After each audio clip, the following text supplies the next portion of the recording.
Hello, everybody. Welcome to another live of DevSecOps Netherlands. As you know, we are a chapter of global DevSecOps community, an inclusive community where we talk everything about DevSecOps. And today with me, I have Manuel Schuller. Let me bring him to stage.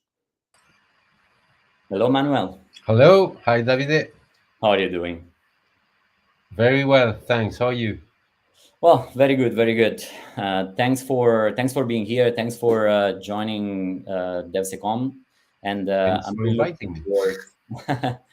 No, thank you, and I'm really looking forward to listen to your talk and learn more about Gitops, CI/CD, and especially CD events on how to be compliant. Right, this is the core of your talk. So what I'm going to do now, I'm going to bring up your presentation, and I will leave the floor to you. Okay. Thank you. Hey, here it Yeah. is. Okay.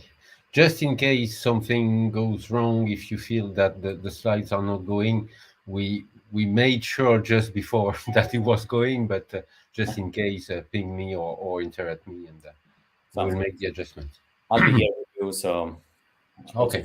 see me. Okay. Good. So, hello, everybody. So we will talk today about compliance, and especially how GitOps and CDevents principles help me get compliant. So we changed a little bit the title. Really? Yes, really. The idea, the underline is that every software that is released automatically complies with the control standard. So is compliant. We have, and I will use that term several times, I believe, in the presentation. We will get a stamp that makes me sure that if a software is running in production, then I had that stamp. I'm able to prove the compliance, whatever it means. And we will see that it can have several meanings. Be compliant for different technologies have different meanings. But at the end of the day, what runs in production has that compliance stamp, and I can prove it easily. Okay, so before going into the subject, just a small slide about myself. I hear, oh my God, this is the software is eating the world once more. Yes, but I can use it because I've been working with the guys who advertised that at a certain moment. Mark and Reason, in a small company called Opsware. So I've made several companies in the DevOps space, from Serena, Opsware, HP, Electric Cloud, CloudBees. Some of you may have seen some other presentations. I work with the DevOps Institute as ambassadors, with the CD Foundation as community builder. And this is the reason why I'm very interested in all these topics. So let's start with a little bit of history. It will be the introduction. So introduction usually is boring. So we will try to make it less boring than usual.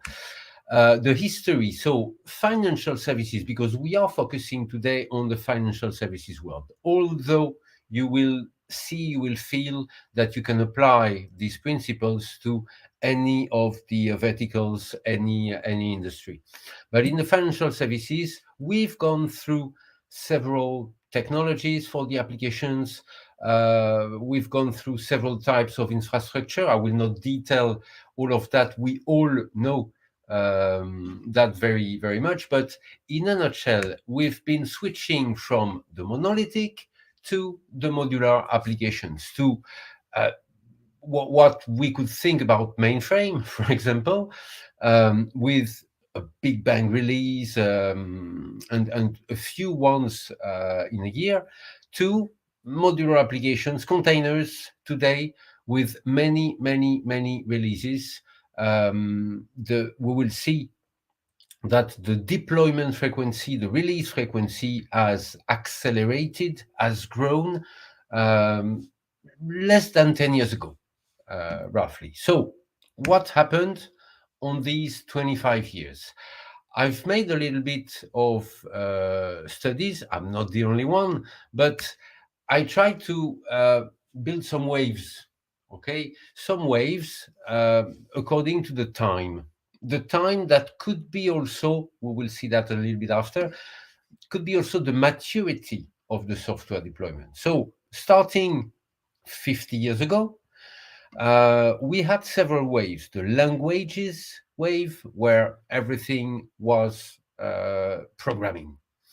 Method, where we had some tools constructing the software, monitoring the software. Then we switched to the product and process wave world with some methodologies, agile, ITIL, some principles of reusability, of quality, of operability, to land where we are now, where we have been for a while, DevOps. What will come after, okay, is this is not the purpose of today, but it may be AI. It may be a lot of additional things. What we will focus on DevOps today is I want to bring and to manage my application or my product in an automated way and in a repeatable way and in a auditable way. That's what we will see. So very quickly, I was talking about the deployment frequency. This is 8 years ago, already 8 years ago, where the deployment frequency grew a lot in the industry, switching from several releases to the explosion of microservices, of multiple releases. This is where we started to see Facebook, Netflix, internet services that were available 24/7 with new features all the time. So it means a deployment frequency that was growing. Basically, the maturity of the DevOps tools, starting with the very base, okay, the job-based, what I was calling languages.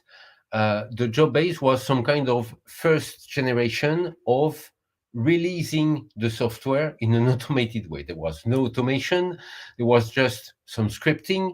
We were trying to wrap the things into some basic automation, basic scripting that led to some kind of second generation based on the pipelines, and that allowed me to connect the different dots. So wrap the scripting and put them in stages, having the notion of environment.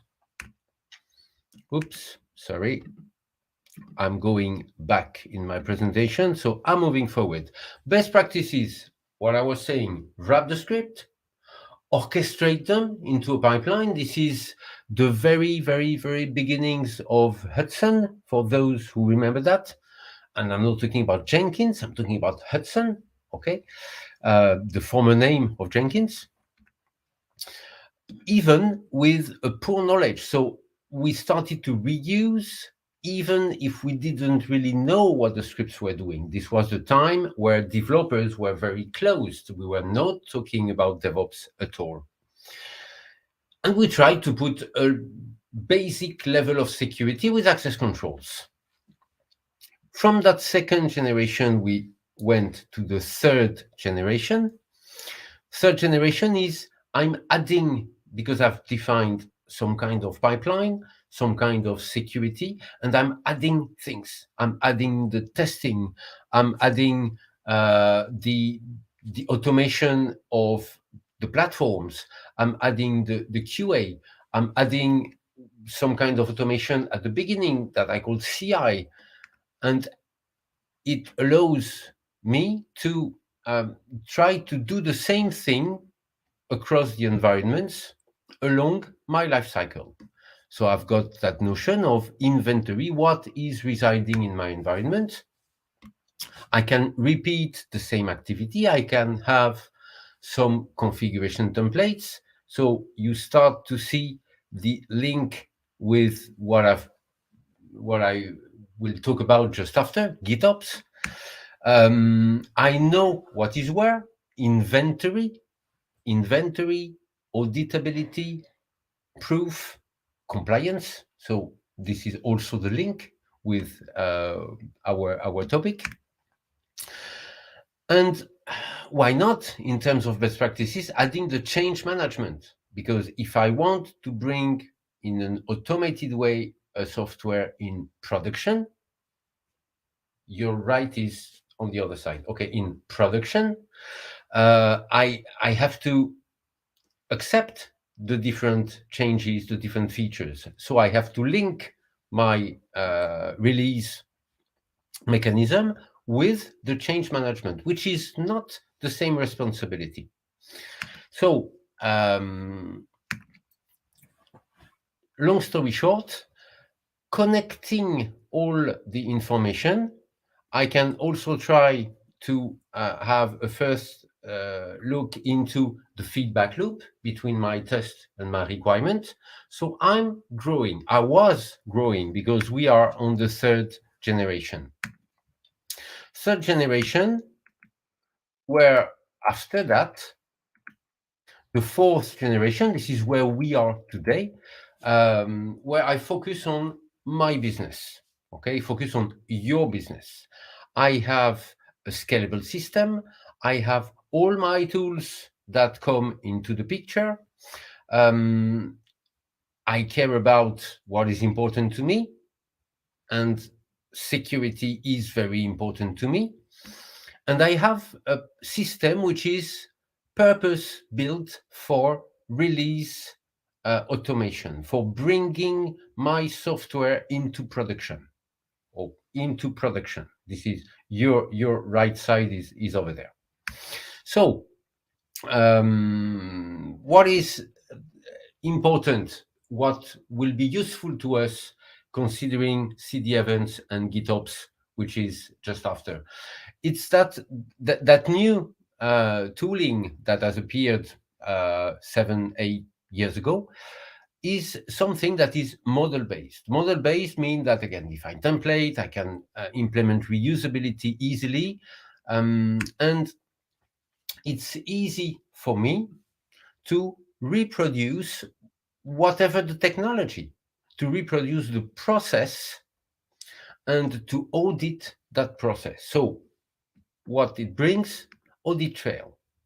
I can have some approvals. I can have some security rules and regulations compliance. I can prove the compliance to that. And since I generate, because I have a lot of tools that are managed in my system, a lot of information, I store that information, or I know where the information is stored. So I have the ability of reporting, dashboarding, and what we'll be interested in, prove the compliance. And you will see that my compliance I was talking about in my system that I will introduce you is just one click. Okay, can I prove the compliance at the moment? This is another topic. At the moment it was sent to production, yes, I can. And if I become out of compliance, this is a preview on the end of the presentation. If it becomes out of compliance, what do I have to rerun? What do I have to review to prove the compliance once more and to maintain my software in production, or to modify my software to resend it in production, newly compliant if there are some new rules or some security breaches that have been discovered in between. So, long story short, my DevOps tooling that has matured, I've been using it to implement my compliance based on the knowledge of these different maturity levels, and to solve some challenges. So those challenges in the financial services world, okay, I've taken 5 of them in a table. I could have taken others. Most of you know those challenges. The one we will focus on today is the security and the compliance. Okay, the other ones are interesting. I'm very keen to make other presentations on that. But the one we will focus on today is the security and the compliance. Why? Why do we have problems? Why do we have challenges? Well, it's, I think, I thought about 20 years ago. You see that I have the face of, I've been worked a long time in the IT world.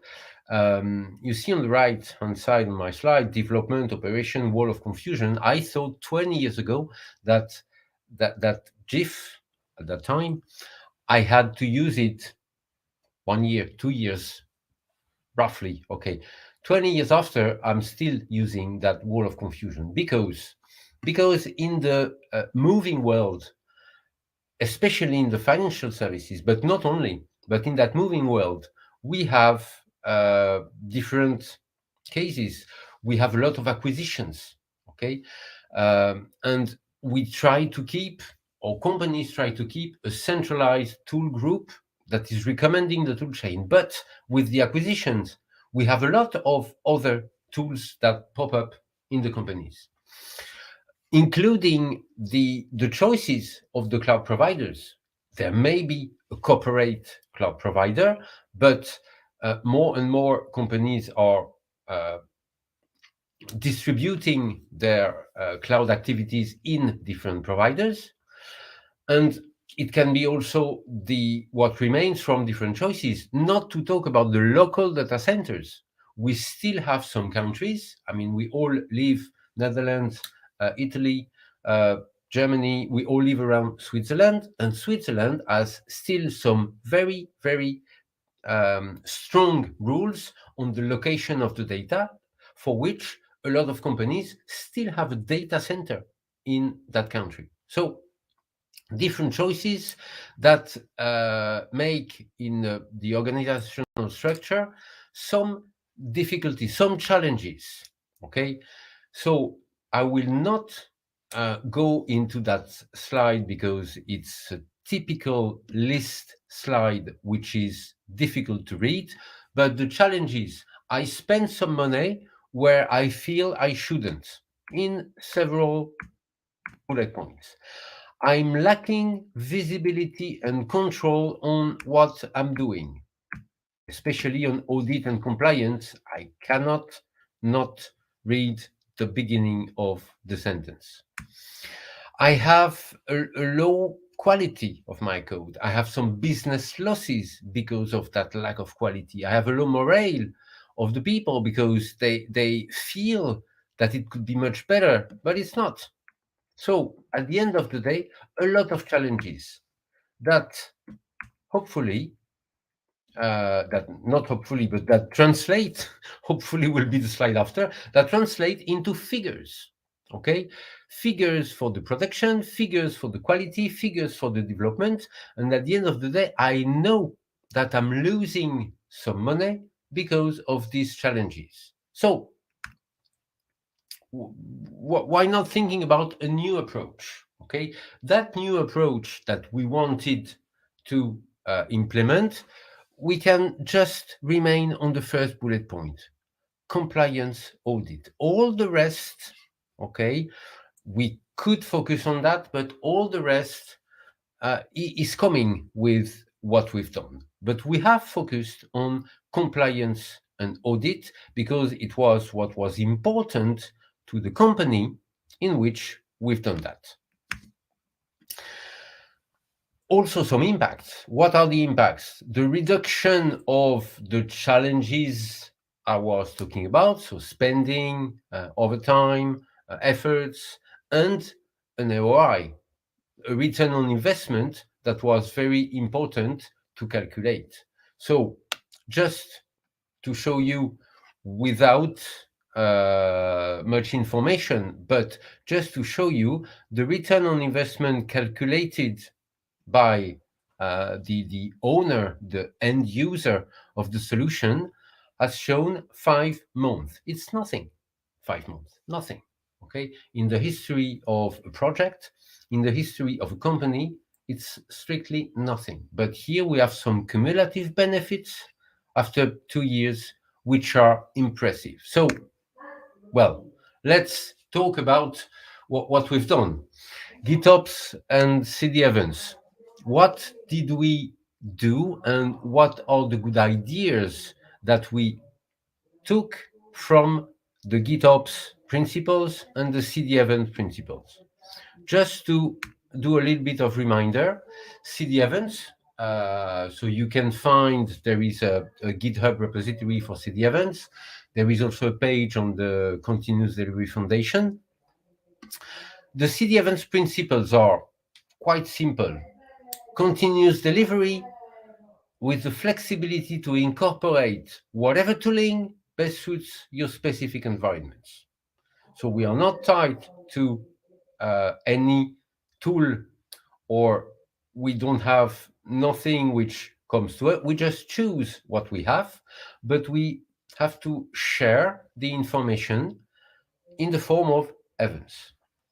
Second thing, it's a common specification for continuous delivery events, enabling the interoperability between the tools in the complete software production ecosystem. So whatever happens somewhere in my software delivery supply chain, I can link these events and I can make some decisions based on these events.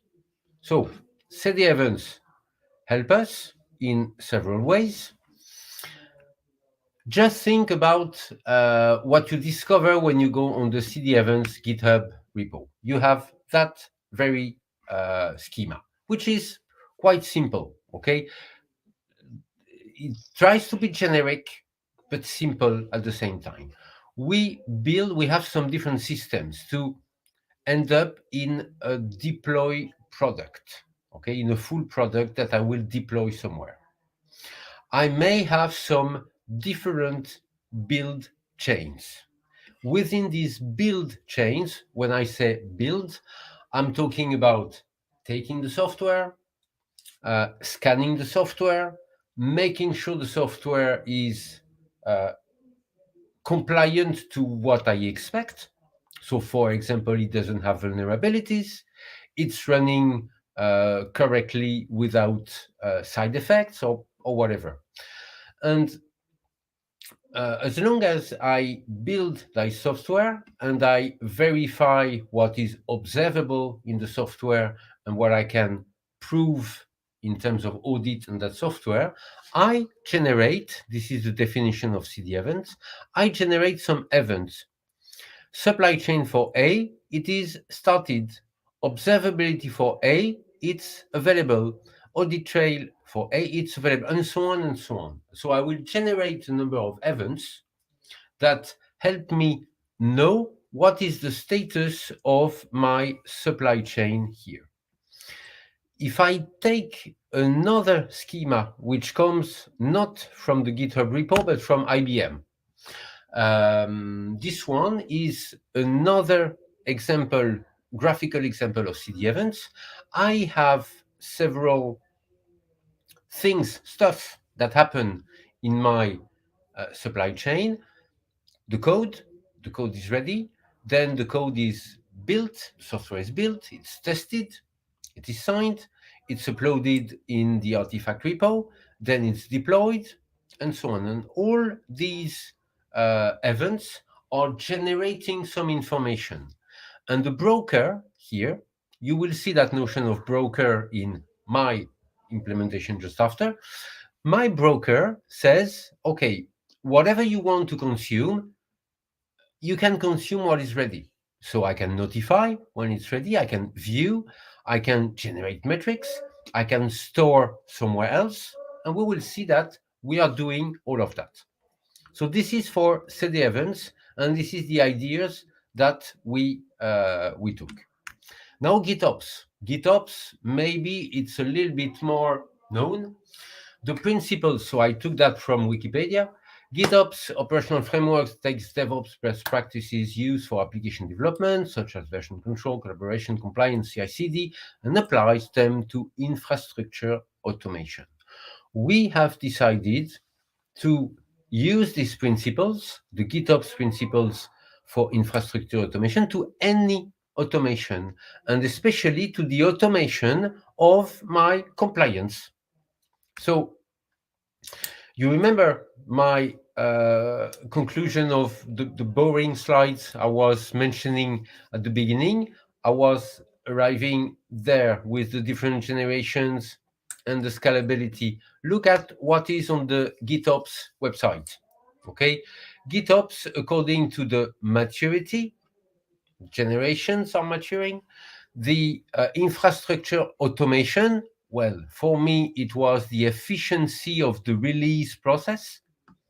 I had different approaches, starting with PowerShell, then with Chef, Puppet, and Ansible, and all these platform automation, then infrastructure as code, and then GitOps, where we are now. And where GitOps is interesting is in these two schema that I took also from the GitOps website, where we chose two principles in GitOps. The first one, the source of truth. Okay, GitOps is based on some information, which is the source of truth, which is the code. It can be the application code, the infrastructure code, the configuration management. It's in Git or in GitHub, and it's the absolute source of truth. And the second one on the right here on my slide is GitOps automatically can trigger a pipeline, and then the pipeline is running. So from here,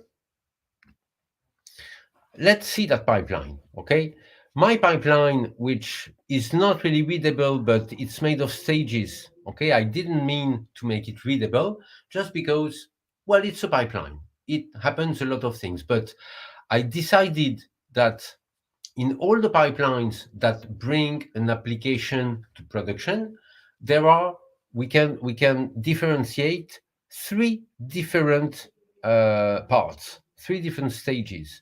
What I called, just on the left-hand side here, the uncontrolled stages. What will happen from the very beginning of the pipeline?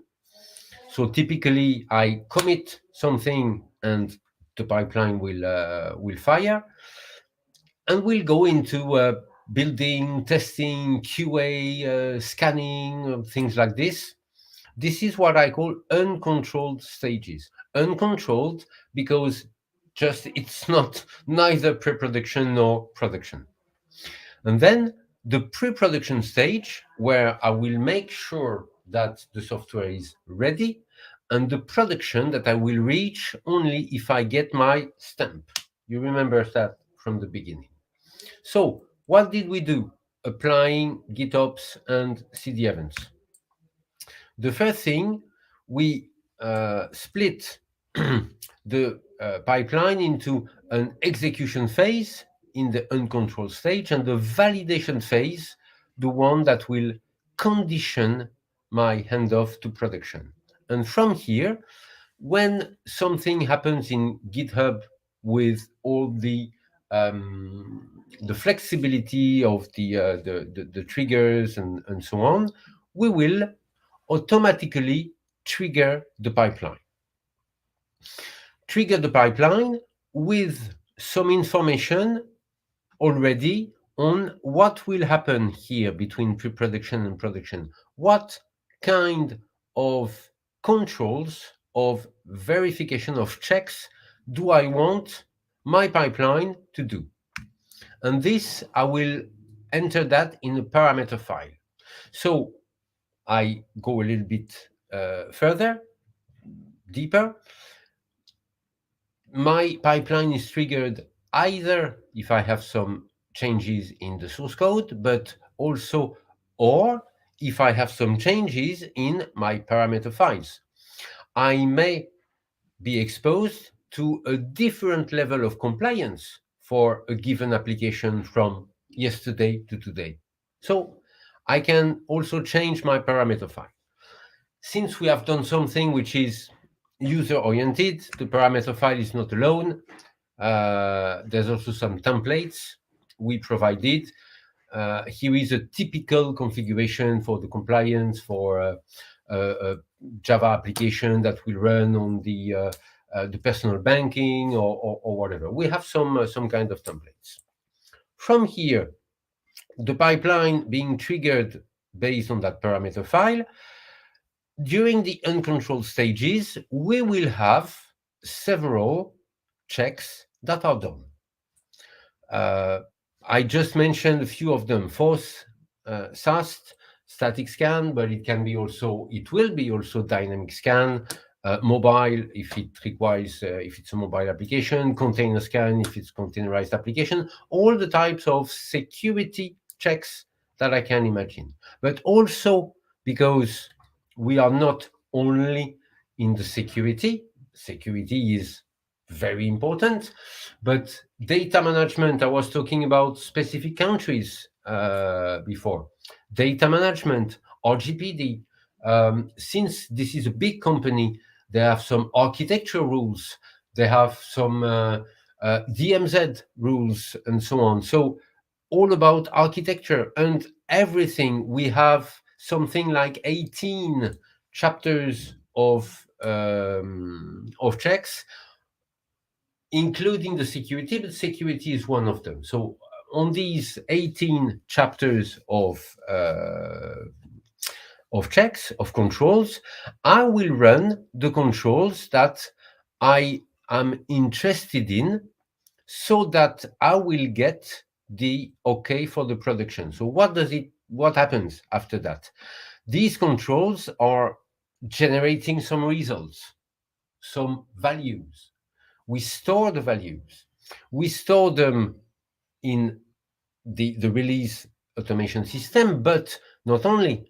Remember, it's a big company. So a big company has already some repos for the change management, for the ITSM, where I want some information. They also have a policy engine that is made of rules and that will calculate on the stored values some information of compliance. They have an SBOM, software bill of material database, which characteristic is the immutability. So they have several. We have several repositories where we store some values, and at the end of the day, we have that process here that will validate the different controls and assess the readiness of the software to go into production. So do I get the stamp? Basically, is everything green according to what has been defined for being compliant? And obviously from here, my audit report, as I told you, it's just a click. Okay, I have all the information. I have processed the information. I can prove them. I have all the links into my different repos, so I can prove the compliance with just one click on the version that is being sent to production. So from here, I did several screenshots of the different processes that we have implemented, the different pipelines. How is it implemented, that mechanism? Okay, so the first one, my security pipeline, what does it answer to?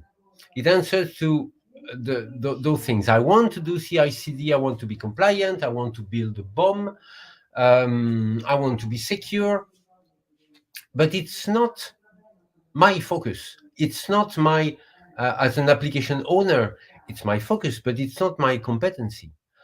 I have to comply to the rules that are given to me by a company, by my company. And I don't want to spend time, because you remember that debate in many places on the web, and I participate in some of them, shift left. No, your left is there, sorry. So shift left, it's good. It's very nice. But when I say security shift left, some trends several years ago were, oh, okay, we will put the security in the hands of the developers. Not that it's a bad thing, but it's not their job. I mean, we can't ask a developer to be a super coder and a specialist in security and a specialist in architecture and a specialist and a specialist and a specialist. There are some specialists of security. So I want the developer to be able to assess the security of his software with what is provided by the security specialist. And for that, we have created a security pipeline, a generic security pipeline that does SAST with SonarQube, with check marks, with whatever is useful to do SAST. The screenshots, by the way, are coming from the product I'm used to use, which is the cloud-based product, but it's a pipeline, okay? And we will go into the details of that pipeline.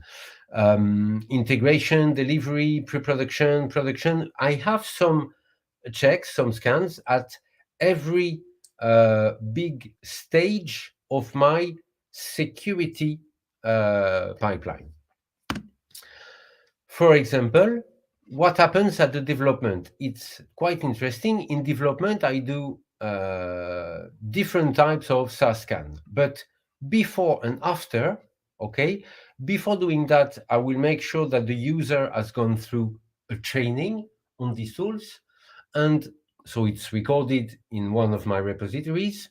And at the end, I will make sure that the thresholds are okay for those three different scans. So I'm allowed to, remember, I'm allowed to switch from development to integration only if the results of the development are correct. And it's logical, because if I have some vulnerabilities in the development, there's no way to go to integration. It's useless.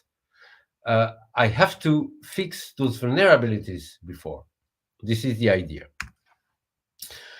Same thing for the pre-prod deployment. I will make sure that I am in the thresholds of the different scans in order to move forward, and so on.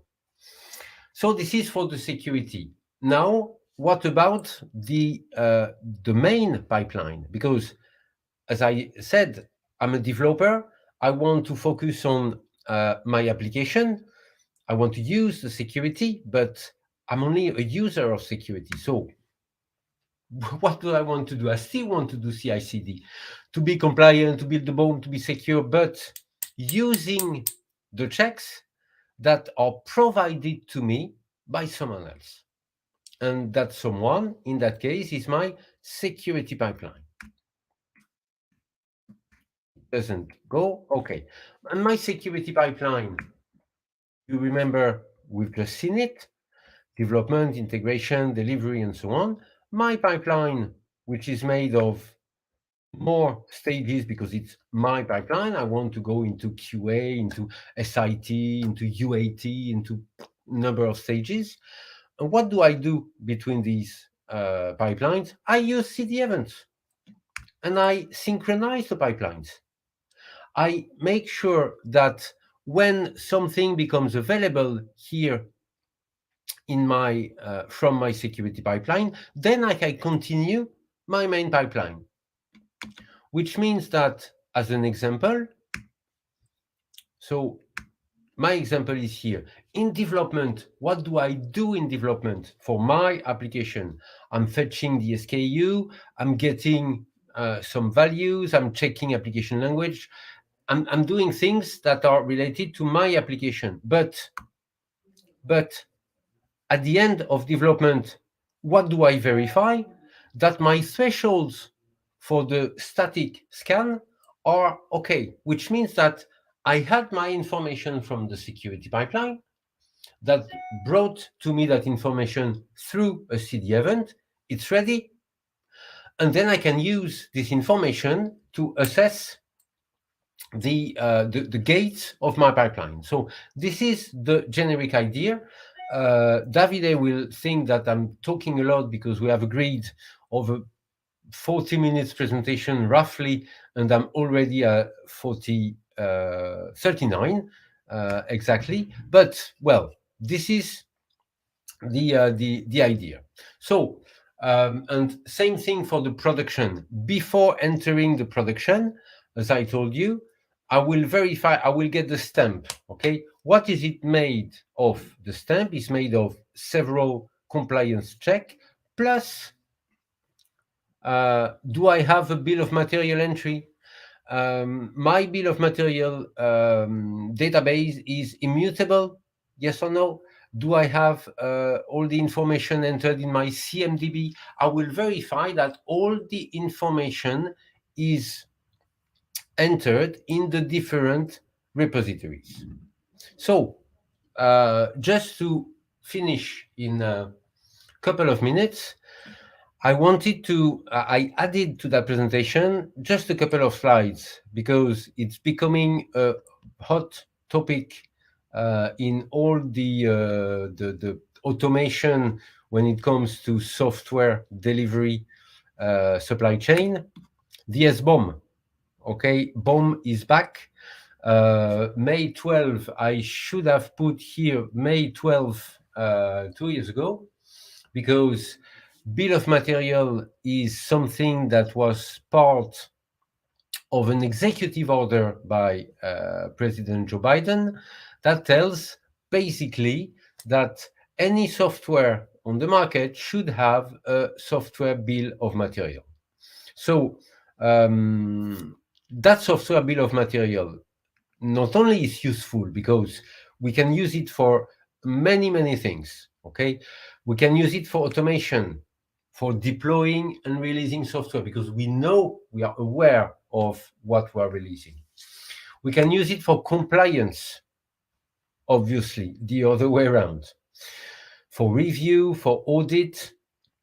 We can use it for the security, and especially for, well, audit, assessment, but also impact analysis. I don't know if I put it, no, I didn't put it directly, but impact analysis. It's a very important also aspect of what becomes available with an SBOM. A real and deep impact analysis.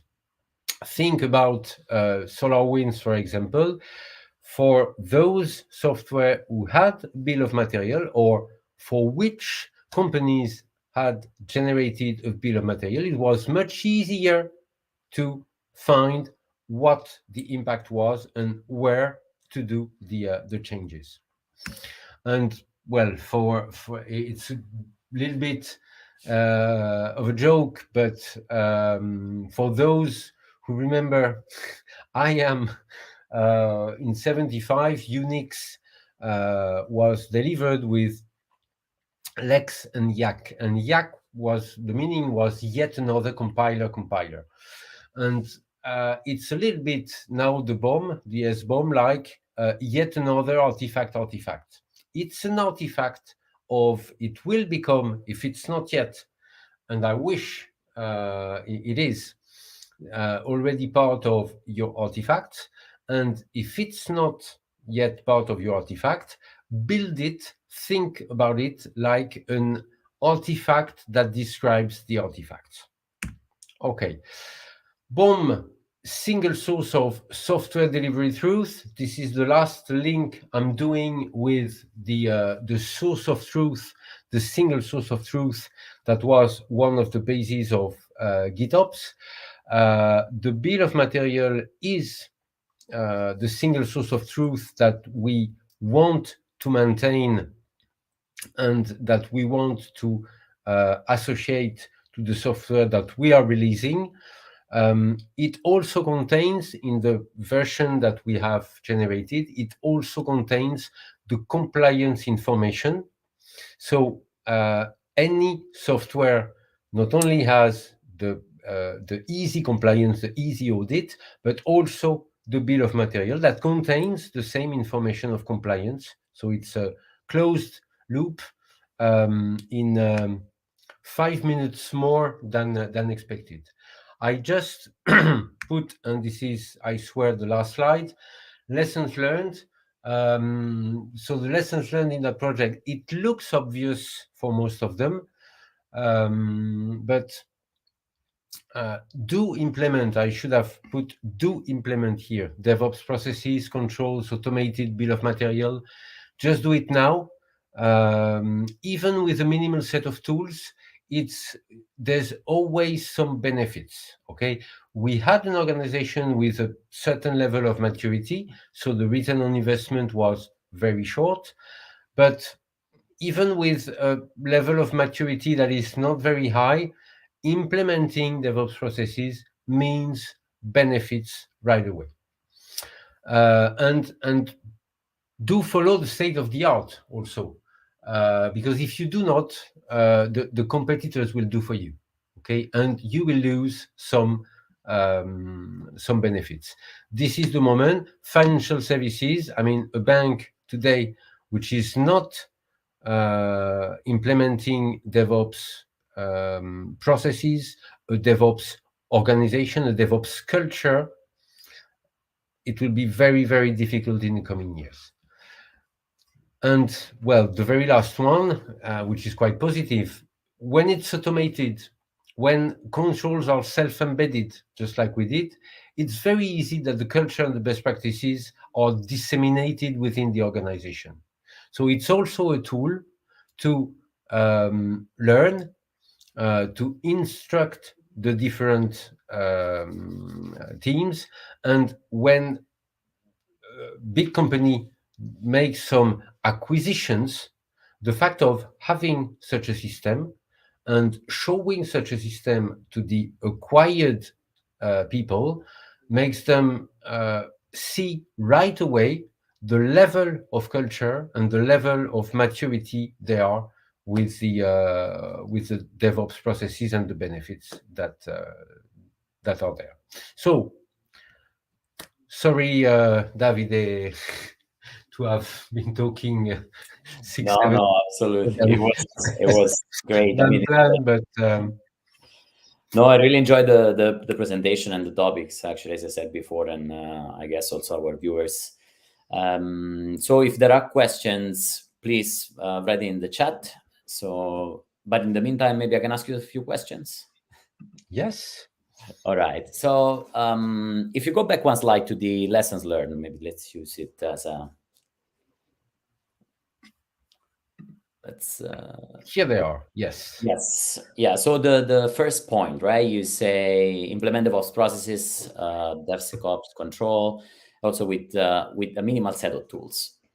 Now, my question for you is, well, what tools will you select first, right? For somebody that is just starting this journey, how will they approach it, right? So how to start? Okay, so I will not. I start with a joke. I will not give any name,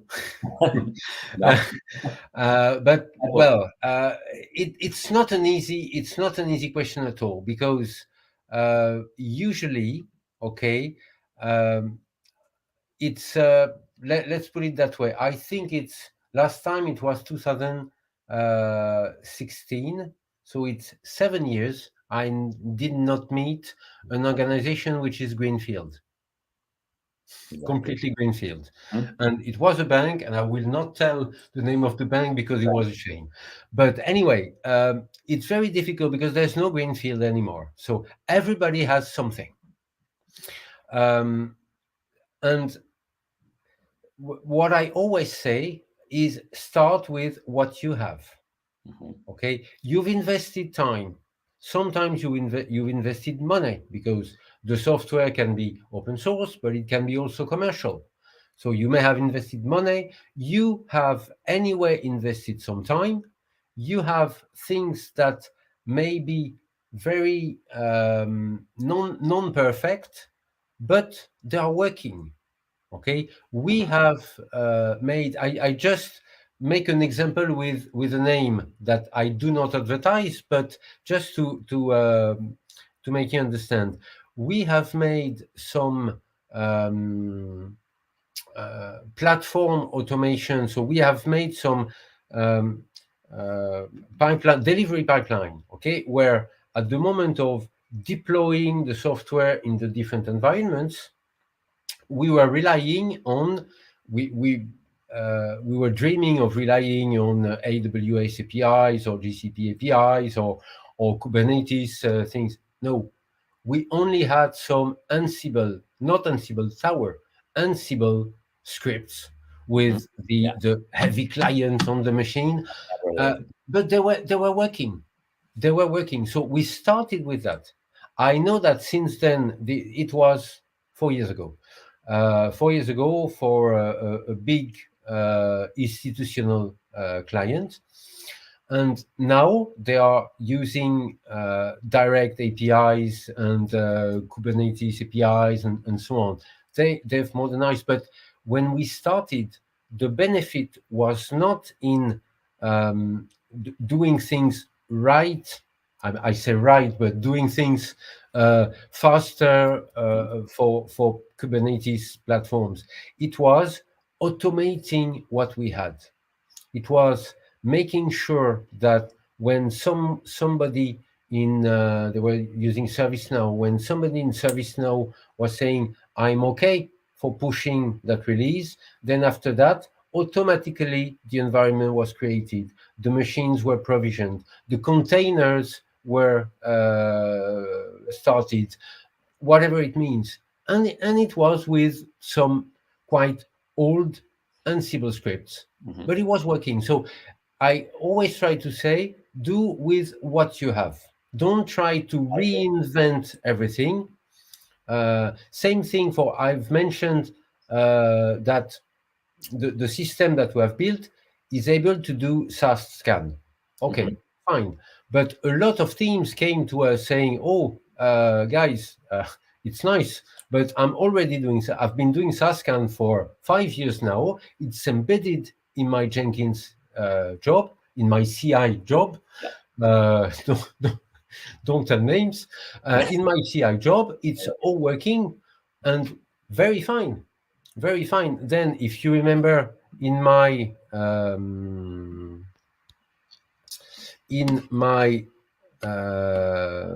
file, in my configuration file here, Yes. okay, in my parameter file, I just make sure that I'm not doing the SaaS scan as Mhm. part of the execution of my pipeline, because I will have that in my policy engine at the end.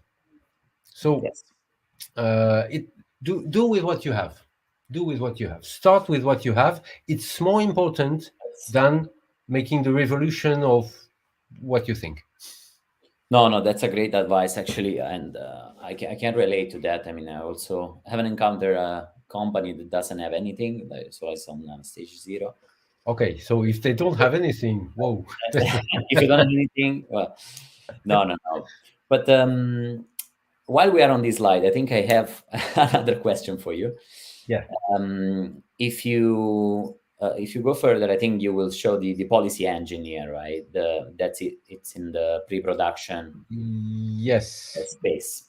And now my question is, how would you structure the policy? What does a policy look like?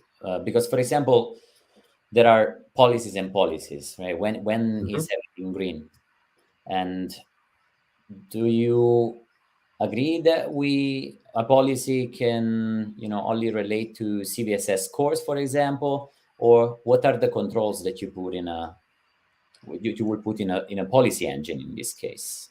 So this is a very good question, because we spent uh, hundreds of hours talking about that policy engine. Oh, There perfect. are some very good policy engines on the market.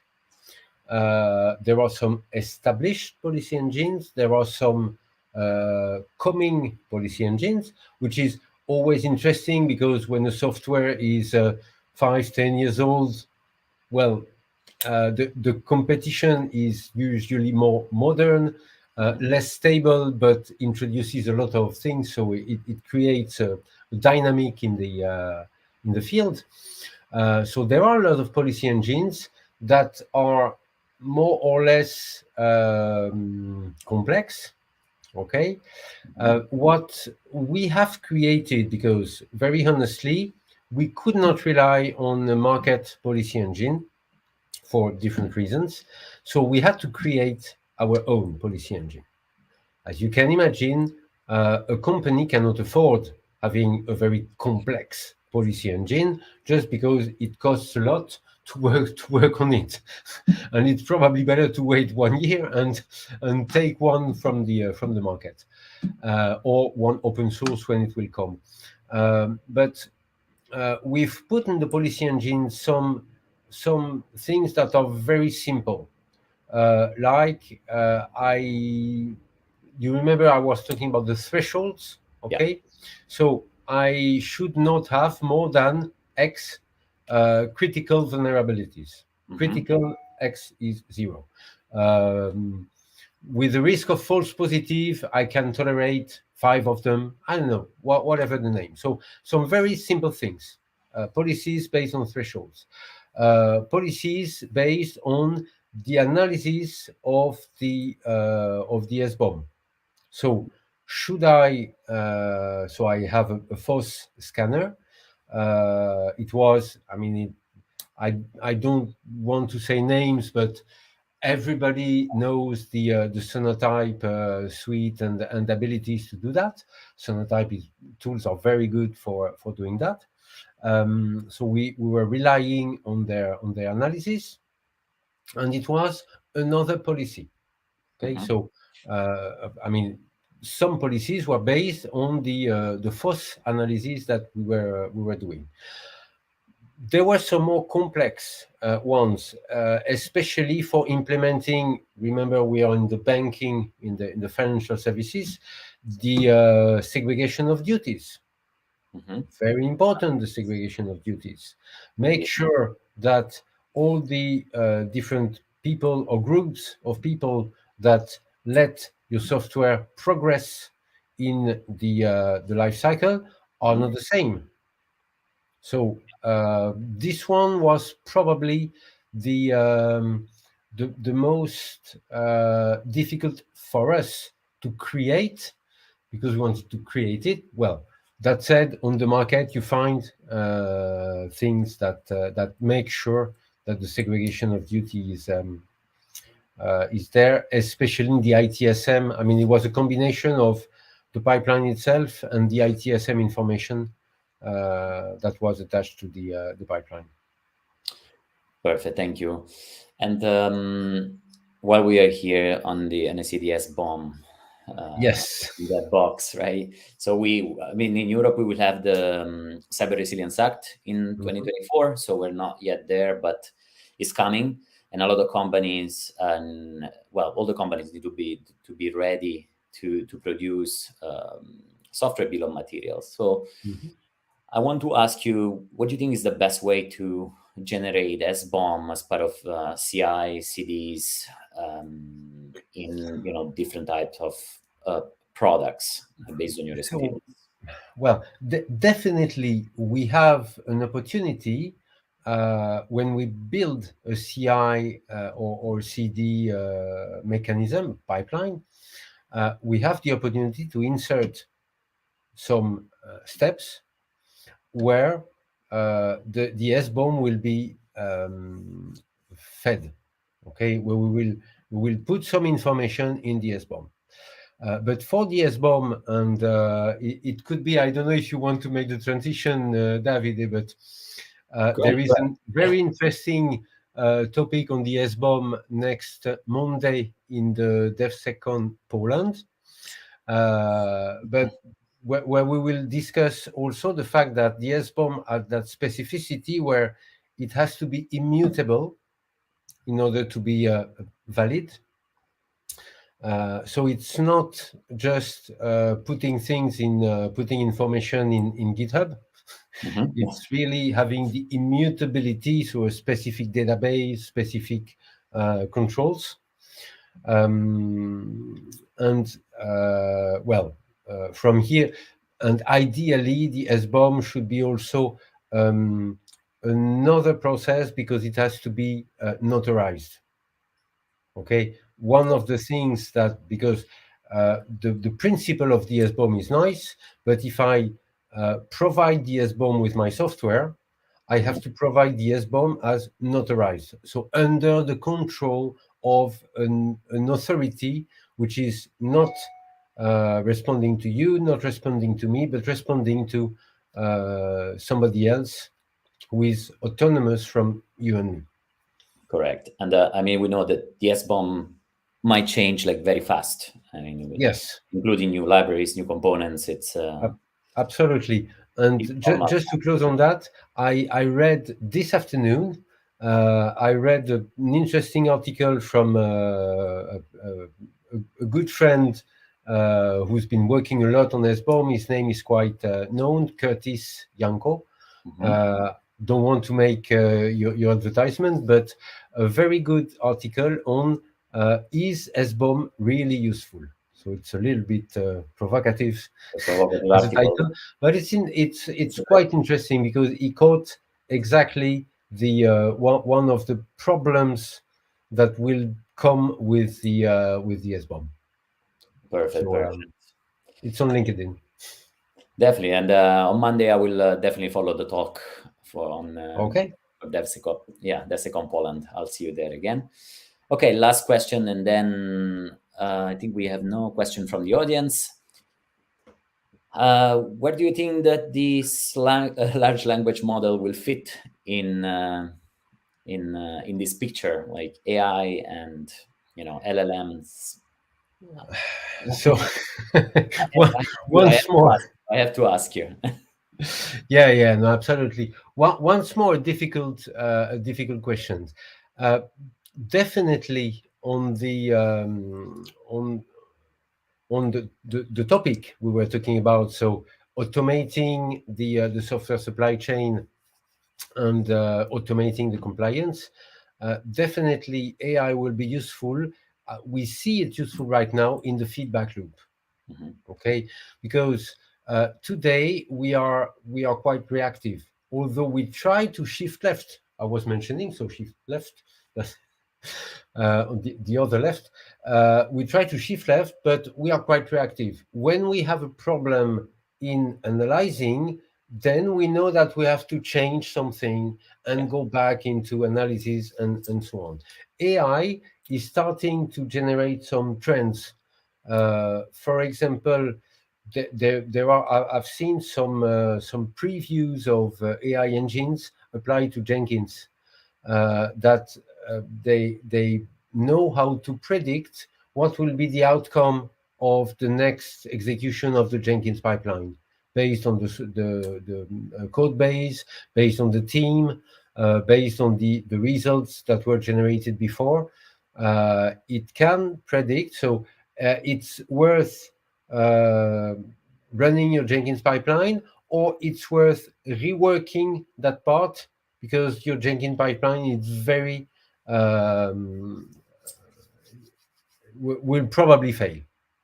Yeah, will probably fail. So there are some things like this. This is where I see currently the applications, because, well, when you talk about AI in general, then there will be a lot of things. But for that very example, yes, in the feedback loop, I see it making the feedback loop better, more accurate, and more efficient. Some kind of prediction of what's going to happen. Yes. At the end. Okay. Perfect. Well, I don't have any other questions. Okay. So, well, thanks a lot. I'll just put you here next to me, so you can see us.